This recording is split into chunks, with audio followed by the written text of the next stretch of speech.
ফ্যাসিস্টদেরকে আমরা দূর করেছি। গোপালগঞ্জ কোনো কিছুই না আমাদের জন্য। আমরা দরকার হলে প্রত্যেকটা জেলা থেকে সেখানের মধ্যে লং মার্চ টু গোপালগঞ্জ দিয়ে তাদেরকে দূর করবো ইনশাল্লাহ।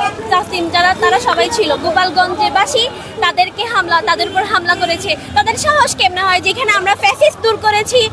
আমাদের এনসিপি নেতা যারা শুধু এনসিপিরই নয়, পুরা জুলাই গণঅভ্যুত্থানের সাধারণ জনতার নেতা, তাদের উপর সাহস কেমনে হয় তাদের উপর হামলা করার। আমরা তাদেরকে কঠোর হুঁশিয়ারি দিতে চাই যেখানে সন্ত্রাসীদেরকে আমরা ফ্যাসিস্টদেরকে আমরা দূর করেছি। গোপালগঞ্জ কোনো কিছুই না আমাদের জন্য। আমরা দরকার হলে প্রত্যেকটা জেলা থেকে সেখানের মধ্যে লং মার্চ টু গোপালগঞ্জ দিয়ে তাদেরকে দূর করবো ইনশাল্লাহ। আমরা ইন্টারিমকে বলতে চাই, তারা শিক্ষার্থীদেরকে মনে হয় রাজপথেই রেখে দিবে।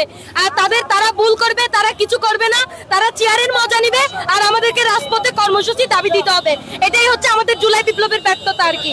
আজকে তারা যদি এই সন্ত্রাসী খুনিদেরকে যদি আজকে জেলে নিয়ে যাইতো, তাদের বিচার সম্পন্ন করত, আজকে গোপালগঞ্জে আমাদের সহযোদ্ধাদের উপর কখনো এভাবে হামলা হইতো না। আজকে আমাদেরকে এই রাজপথে আবার জুলাইকে স্মরণ করতে হতো না।